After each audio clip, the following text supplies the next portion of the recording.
Welcome back to Beyond the Uniform. I'm Justin Nassiri, and my goal is to give members of the armed forces and veterans the tools they need to navigate and succeed in their civilian career. Today's episode number 187 with Meredith Whipple Callahan. Yeah, there's something really remarkable that happens when you stop thinking about it like you're trying to sell yourself in an interview, because selling puts you in the position of wanting something. You want them to hire you. You're trying to sell them the package of goods, which is you as an employee. But instead, if you just, like you said, approach it more neutrally, you just want to make sure there's a fit both ways. You want to give them an accurate sense of who you are and what you're good at, and you also want to judge them too. But just as soon as you stop thinking about it like selling and you just have a good conversation, a lot of your neediness goes away and you can be more authentically yourself. And you actually become far more attractive to the interviewer anyway. Back in episode 180, I interviewed Andy Chan with advice that was really incredible for anyone transitioning in their career. And that made me want to do a lot more interviews like that. And as fate would have it, that very same day, I saw on LinkedIn that a friend of mine from Stanford Business School, Meredith, is in the process of publishing her first book called Indispensable, which is specifically about how to do career transitions and approach your first job. This is a great interview. We talk about things like not selling yourself in an interview, of approaching it almost like online dating or dating in general. We talk about not moving too quickly and really taking the time to figure out what's right. And she has some great practical exercises to find your values, things that you could literally do while you're driving to work, or just while you're running, or just even on your ship right now. We talk about common misconceptions that Meredith has seen about the career transition, how to prepare for your first job, how to prepare for your first interview, all sorts of different advice. As always, at beyondtheuniform.io, you'll find show notes, including a link to Meredith's new book, which you can purchase at her website, and as well as links to any other resources mentioned in this episode, as well as over 180 other interviews with military veterans and people who want to help veterans succeed in their civilian career. So with that, let's dive in to my interview with Meredith. Well, joining me today in Norwalk, Connecticut is Meredith Whipple Callahan. Meredith, welcome to Beyond the Uniform. Thanks, Justin. So I wanted to give listeners a very brief background on Meredith. She is a senior management associate at Bridgewater Associates, where she works as part of the core management team, working to enable an excellent principled management throughout Bridgewater. She is the author of the upcoming book, Indispensable, How to Succeed at Your First Job and Beyond. She is also an executive coach and facilitator with the International Coach Federation. Previously, she worked for Bain & Company for 15 years. She holds a BA from Yale University and an MBA from the Stanford Graduate School of Business, which is where I know her from. And while Meredith herself is not a veteran, her wife is a West Point graduate and former Army officer and MedEvac Blackhawk pilot. Just additional context for listeners, I published recently an interview with Andy Chan, and that was great and made me want to interview more non-veterans about career advice. And just that same day, I looked on LinkedIn and I saw that Meredith was talking about her upcoming book. And so I had reached out to her as an old friend from business school, and she was gracious enough to join us today. So Meredith, thank you for your time today.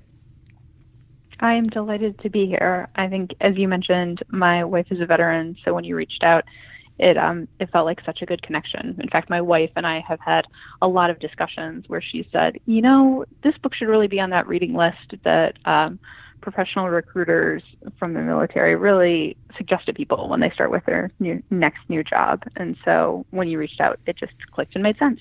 That's awesome. Well, we were talking about this a bit before we started the recording, but what caused you to write your upcoming book, Indispensable? Yeah, so I wrote the first manuscript for Indispensable as I really stepped away from my professional career for the first time. I was, in undergrad, I was a religion major who transitioned into the business world and felt like there were so many things that I had to figure out about how the business world worked and what was expected of me and how to be effective in that context. And after 5 or 6 years of being fairly successful in a really kind of high power and high stress job in management consulting, I took the time to step back and start with just a process of self-reflection of what did I learn, what had made me successful, and what would be the advice that I would offer to other people. So Indispensable really started as a self-reflective exercise to try and figure out those things and in a lot of ways abstract and codify the lessons that I had learned in my early professional years. I appreciate that because, while it was not a military transition, you went through it sounds like an equally foreign transition to this business world, and you had to learn, I'm guessing, a lot of new terminology and nomenclature and systems and approaches, and it's great that you took the time to put those reflections down into a book to help other people who are going through a similar process and hopefully help them expedite that and do that with less battle scars along the way. It did feel like what I was trying to put together and what I was trying to really compile not only from my own experiences, but those of others, was just all the advice that I wish someone had given me on my first day, rather than all the advice that I happened to piece together over the course of those first years. Mm. And for listeners, I'll put a link to Indispensable once it's live and let you know about that in the show notes. But maybe could you give us the overview of kind of how the book is structured and some of the topics that you cover? Sure. So the book is broadly split into 3 sections. There's the first section of nailing the basics, the idea of which is, when you start out at a new job, when you start out at your first job, or even your second or third job, or jobs down the line, you don't know a lot. But there are certain things that you can do from the beginning to make yourself successful. So that section is really all about showing up and starting strong, signaling to people that you're ready to be there by dressing the part, being there when they need you, bringing the right tools for the job. It's also about adopting a really winning attitude. So starting with both humility and enthusiasm. And then as you begin, really investing yourself in the mission, caring about what you're doing, really endorsing what you have signed up to do, and also just becoming actively curious. You can't know everything as you start out. In fact, you know very little about a new job, even if you've had a very similar job at a different company. So the rest of that section, that first section on nailing the basis, is about becoming actively curious, starting by listening, asking lots of questions, and basically setting yourself up to succeed. That's the first section of the book. The second section of the book then is about excelling at execution. As you start to get your feet underneath you, how do you really execute well against the things that have been asked of you? So that's about setting yourself in the right direction, actually understanding what you're asked to do, figuring out your own approach, agreeing on prioritization, managing expectations, course correcting early on, the things that will actually help you do the right work in an effective way. And then also just working intelligently and independently about actually thinking about how to be productive, how to think about things, how to eliminate errors. And so the second section of the book is really about excelling at the things that you are asked to do. And then the third section of the book is about exceeding expectations. And that's about really going beyond whatever your job description is. So it's about pushing beyond the task at hand to think about the root causes of why that task might be a problem, seeing the bigger picture, thinking through implications, and even figuring out what comes next and proposing your own next steps. That last section also closes with a really helpful section about really driving your own self-development, that you can always be the recipient of the development and the feedback that other people get you, but ultimately the thing that takes you from being, dependable to indispensable is being able to articulate for yourself your own bigger ambitions, where you want to go, and then running down the feedback that you need to do that well. So kind of at a high level, those 3 sections. I love that. I love one of the first ones you had said about dressing the part. It made me think of some feedback I've heard from hiring managers that talk about sometimes transitioning veterans when they're going for an interview. Some, I don't think a lot, but some will use like a sir or ma'am excessively, or they will sign their email very respectfully, which seems to be like a very military thing, or they'll use military jargon. And when I heard you say dressing the part, it made me think of like, oh, that's not dressing the part. Like you're wanting to show up showing that you're ready to take on that new role. And I imagine, part of that dressing the part is clothing wise, dressing appropriately and showing that you understand the way that you'll need to dress professionally for that job. But I imagine much of that too is the behavior and the nomenclature and showing that you're ready to be in that new environment and you're not stuck in the previous environment. Does that sound fair?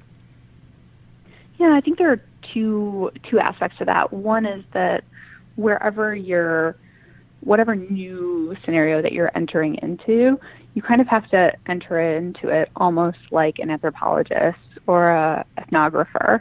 I remember when I was, like you said, transitioning from the religious studies world, kind of thinking about doing things like becoming a minister, for example, to the business world. I actually sat down with all of the literature that the companies that I was interviewing for put out, and taking almost an anthropological view, I sat there with a highlighter and tried to highlight the words that seemed most relevant for them. So what did they care about? Who were they? What was valuable to them? What were the words that kept on popping up in the way that they described themselves and that they described the people who they wanted to be around?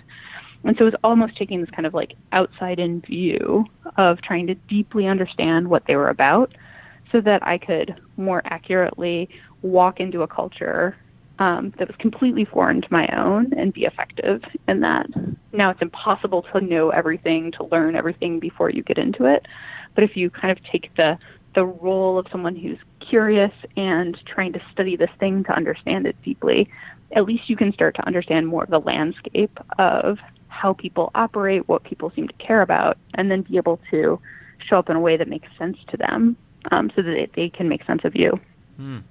That's great. I mean, I love the recurring theme of curiosity, and I also appreciate this sense of the anthropologist. I think that's just a beautiful image of just being curious and having fun and exploring and thinking more Indiana Jones, uncovering some hidden secret and learning about some new foreign culture with openness, rather than sometimes when I put myself in that position, it feels like stressful, or there's just a lot of anxiety about it. There's something about that lens of the anthropologist that makes it seem more fun and more enjoyable rather than some tedious thing just to get through.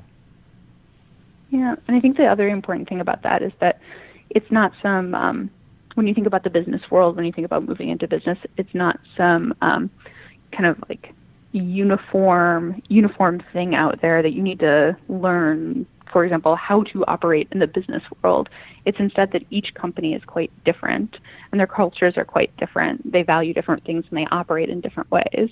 And so if you put those things together, there's actually something for you to figure out, not just how does business work and then that will tell me how I should work, but instead, do I like the way that this business works or that business works?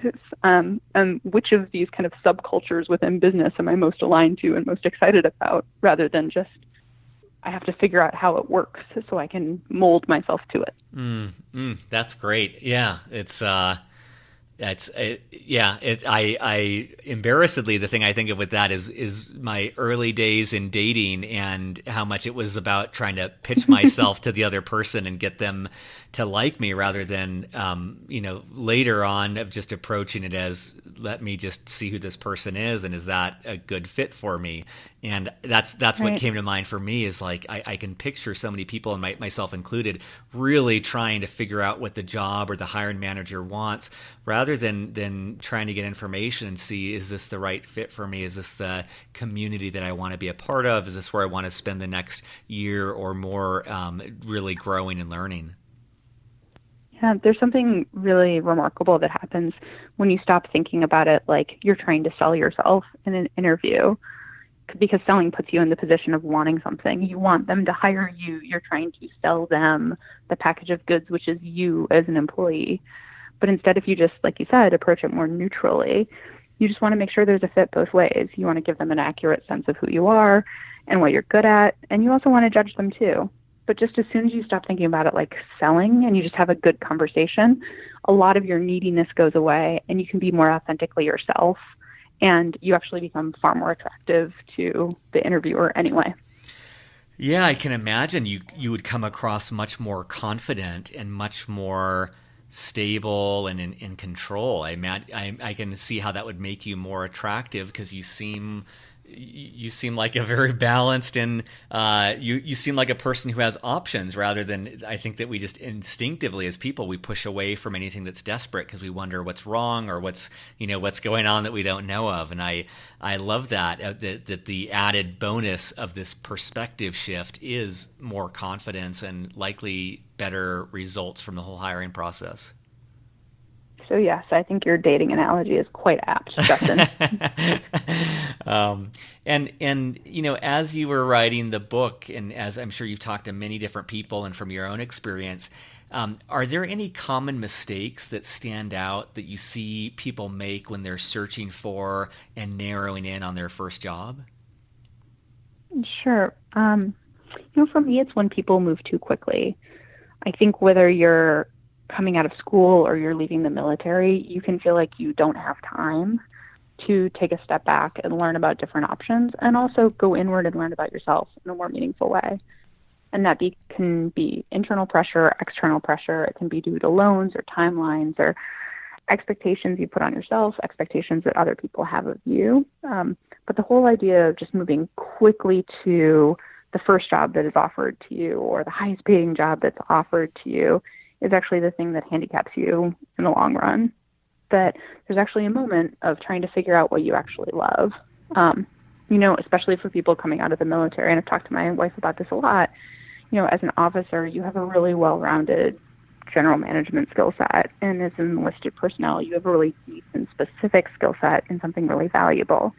So it's not about having skills, and it's not about you finding any job, but it's really about figuring out which of those things that you want to build on over the long term, because you're going to be investing a lot of your time and energy into honing your craft in some specific way, working for some specific company with a specific mission, and you'll grow in some ways and not in others. So really looking inward to figure out what part of your skill set you love doing, what's the thing that you want to expand upon, what's the direction that you want to go in. I think taking meaningful time to do that in a quality way is the mistake that I see most people making, because they fail to do it and they move too quickly to just trying to find something instead of finding something which is sufficiently aligned.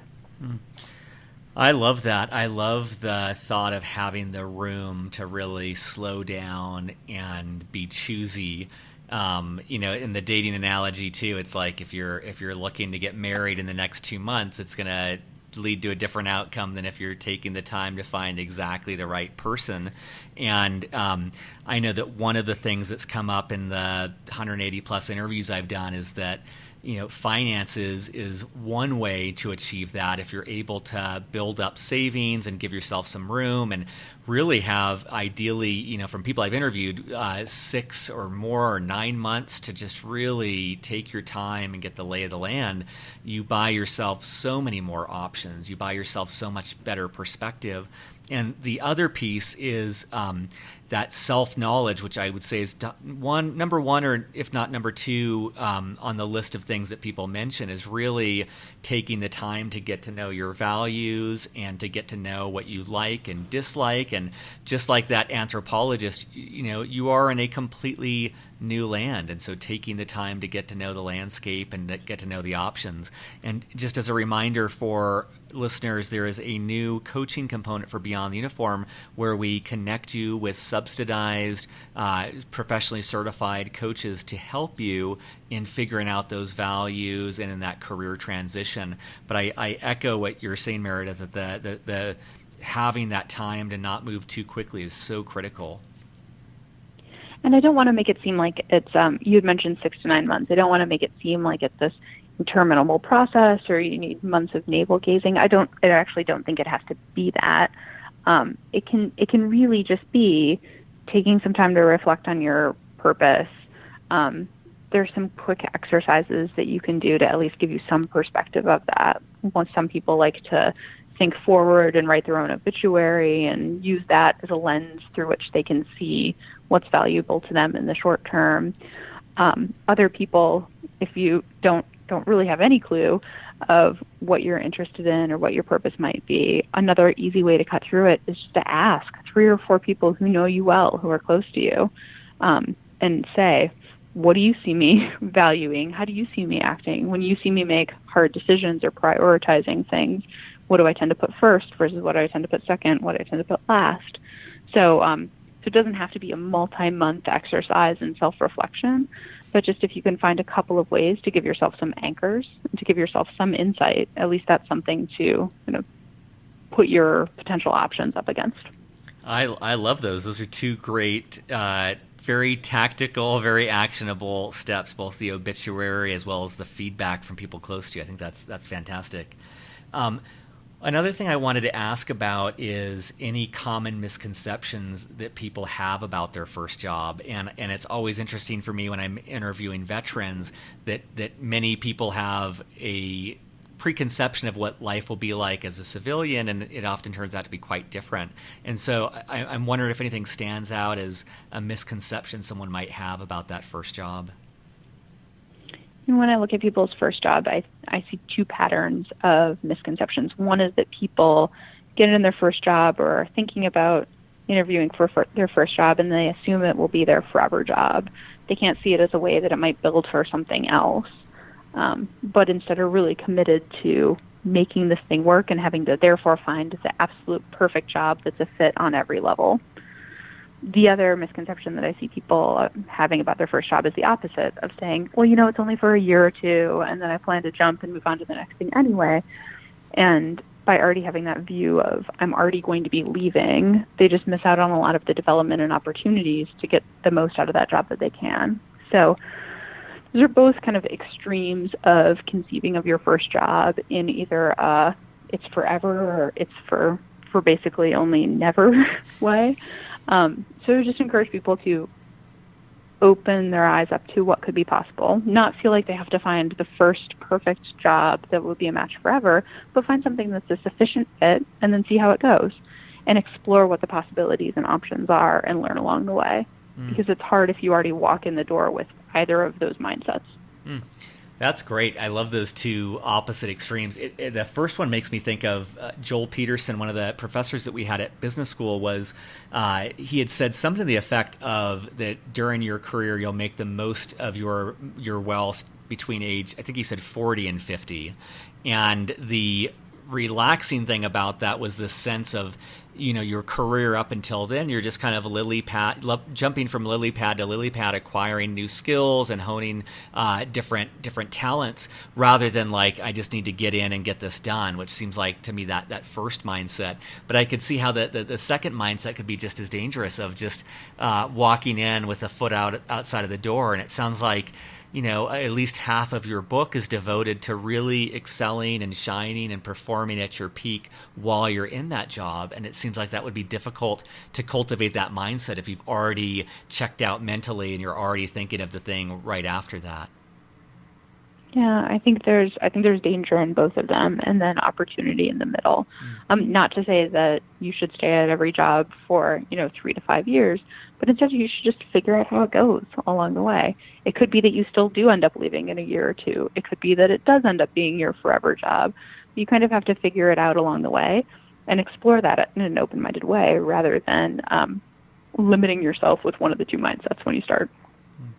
That visual that keeps coming back is that anthropologist. It even sounds like in the midst of the job, you're just still an anthropologist, just learning and being open and trying to let go of any preconceived notions and being really present with that experience, rather than kind of going in with this game plan and sticking stridently to it, even if that's not, even if there's evidence to the contrary of what you decided prior to that. Yeah. When I was writing the book, I mentioned this to you earlier, it felt like a lot of the strategies that were crystallizing that people had found to be effective in their jobs in the workplace, it felt really easy for me to form them all as, look, these are the things that you need to do, and if you just follow all of these things that we've laid out in terms of strategies, you'll be successful. And then with more wisdom and perspective, really the book transformed into, these are a lot of the things that people have found to be successful, but there's probably some subset of them that will be most effective for you and strategies that will help accelerate your career, and some of them that you will find less relevant due to your situation or the type of person that you are.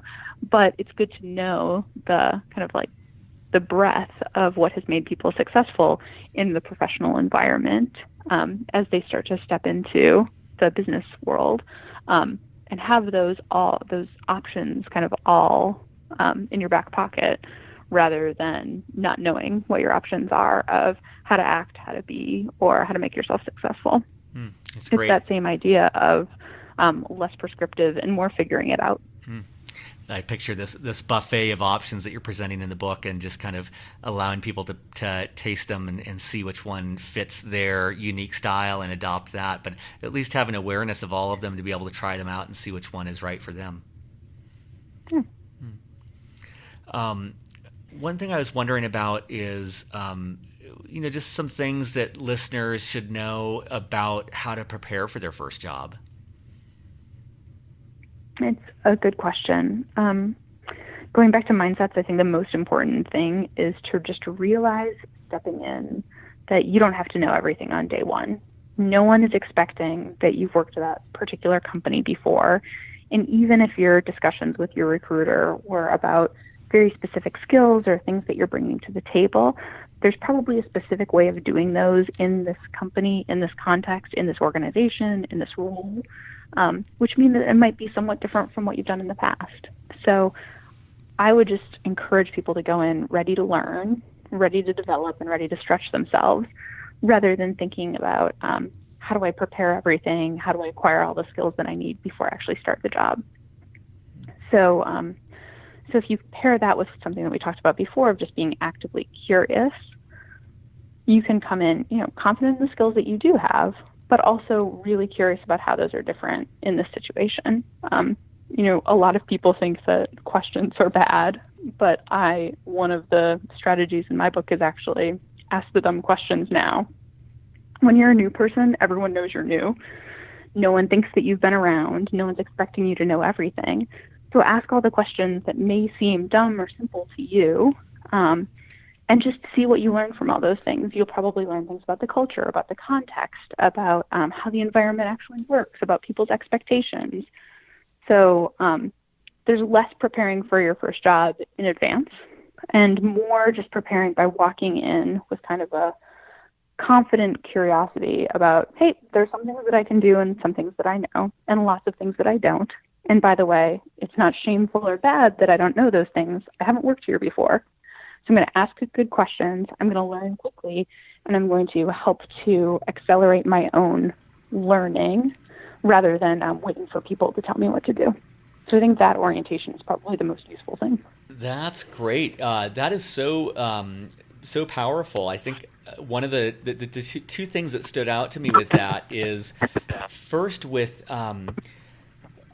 I realized when you were saying that, I think from my own experience and with a lot of the people I've interviewed, is that they're transitioning often from a position of leadership, a position of having been around on their boat or their unit or their ship or their command for a while, and they're really kind of at the top of their game.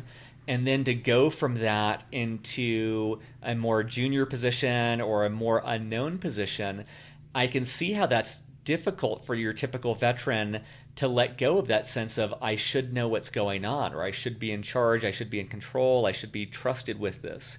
And I think that's something good for everyone to note listening, is that to know that mindset might take some work to be aware of and to let go of, that you are not expected to know everything now. It's not like you've been at that command for 5 years or anything like that, like you're starting out new. And the other thing that stands out to me is that I would say universally with everyone I've ever hired or managed as a civilian, when they ask questions, I can say almost without exception, it always reflects well. It's always a sign that they're processing, that they're thinking, that they're trying to internalize this. And so I really appreciate, Meredith, that you're pointing out the value of asking those dumb questions now, getting them out of the way, and being curious and being active and being, a very active learner rather than trying to pretend that you've got everything together, that you know what's going on. Yeah, and I think that they're not dumb questions, but those questions that you have about just how things work, what's it like, they all make more sense for you to ask on day 1 than day 101, when people assume that you are actually starting to understand what's going on. And so I think actually, like you said, the most important time to be humble, to ask questions, to know what you don't know, and be okay with the fact that you're not experienced there is just the moment you walk in the door, because the stakes will only rise over time and the expectations will only be higher. So why not take advantage of this time when you can actually view these things with relative impunity? That's great. Another thing that I wanted to ask about is that a lot of the guests that I've had on the show have talked about the difficulty they have translating their experience as a veteran into something a civilian hiring manager will understand. And I'm wondering if you have any advice on how to approach this. Well, I think there's that first thing that we talked about earlier about really trying to build empathy and get yourself in the head of the people who are on the other side. So, like I said, approaching it like an anthropologist, like an ethnographer, trying to say, what do these people care about and how do they think about the world? That will help you be able to translate your experience.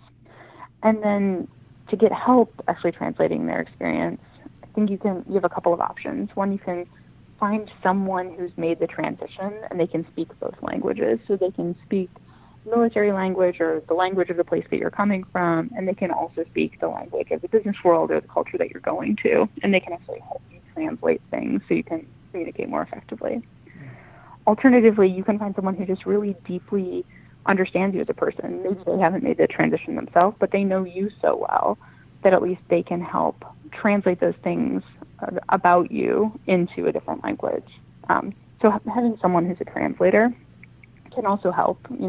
Anthropologists, ethnographers don't walk into a totally new country or culture without someone there to translate with them or for them.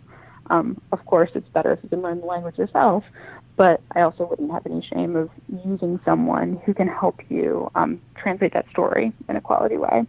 That can be someone external. Sometimes, especially if you're working with a recruiter who's different from a hiring manager, whether that recruiter is at a firm or alternatively internal to the company, you might be able to have just a lower stakes conversation with that person who's not the hiring manager to say, hey, I was trying to think about what would be most relevant for this, and here's what I'm thinking.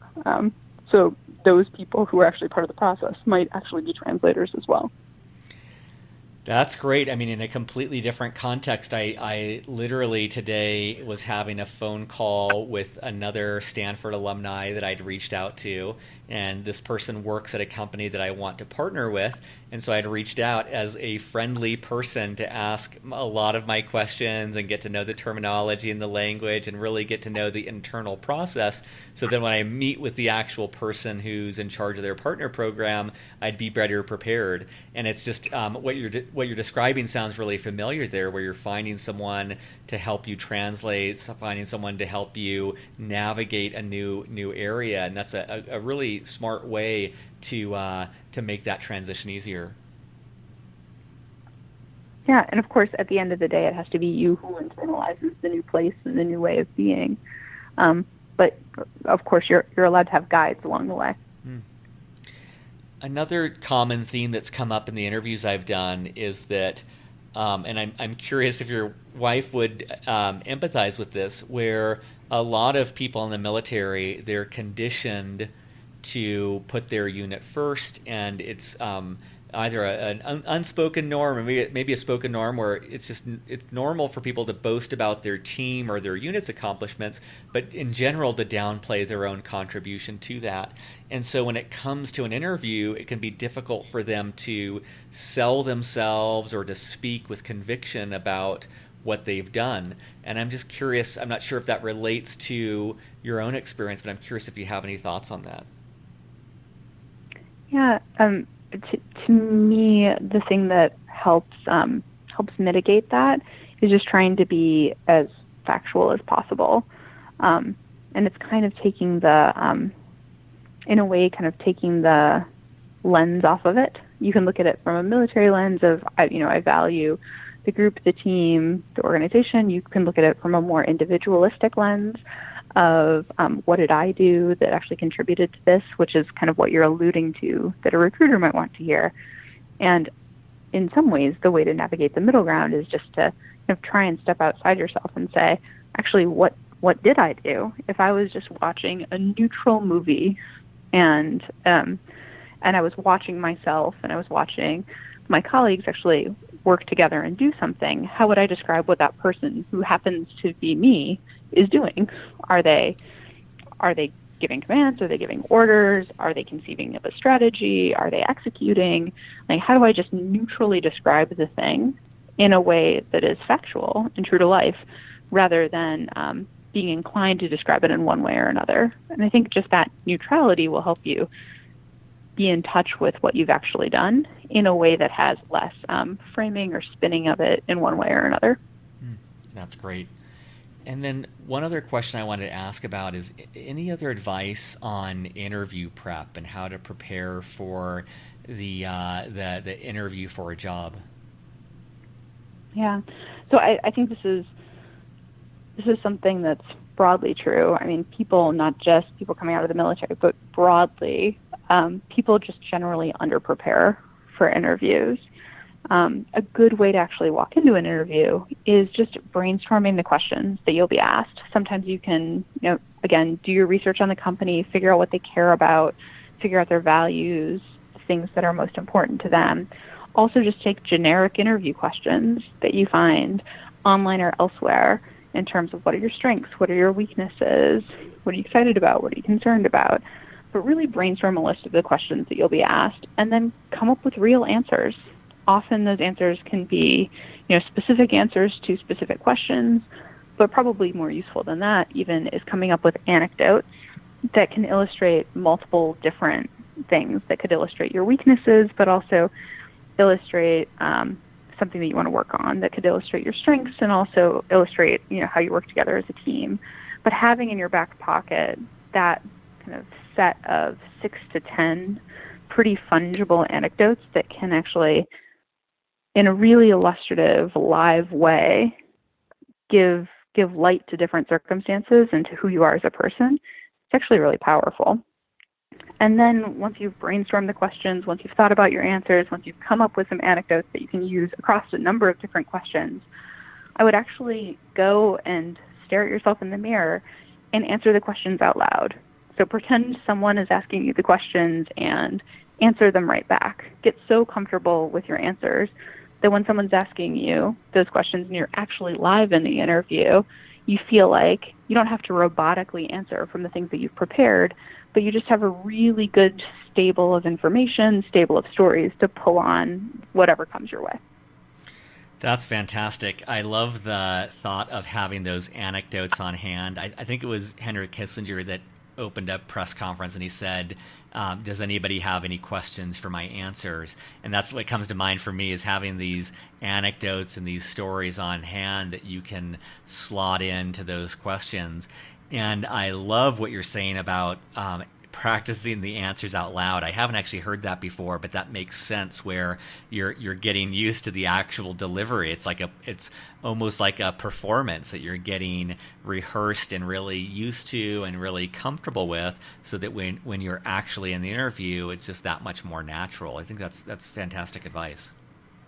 Yeah, and that last thing you said, I think, is the most important thing. It's that you are getting so rehearsed and so comfortable with yourself that you're more natural, that you're actually able to better be yourself, able to actually better be authentic, because you're so comfortable with the set of things that you could communicate or the set of things that you might say, instead of the results of the rehearsal actually being that you sound rehearsed and you sound like not yourself.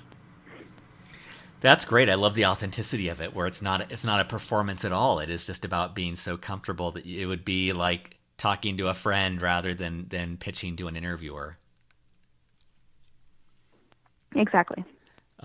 Well, I always like to leave the last question open-ended, and that's just that you've done a fantastic job of answering my questions and going through a lot of different things related to Indispensable, your upcoming book. But I'm just curious, anything we have not covered that you want to make sure that you share with listeners before we wrap up? I think the last thing is similar to what we talked about before, which is just that it's a long process and it's a long road, and that you're going to learn things about yourself and about what fits for you over time. So don't go in assuming that you need to know everything. Don't go in assuming that you need to be perfect, but instead just go in with a really open and excited attitude to figure out how you're going to evolve as a person as you jump into your new role, and as that sets you up for other things in the future. This is great. Well, I guess real last question is, when does Indispensable come out, and where can listeners find it? So the release date is June 26th, 2018. And the book is available through my website, which is indispensablebook.com. Awesome. And I will add that link to the show notes as well for listeners. And Meredith, thank you so much for your time today. Justin, thank you so much. Surface.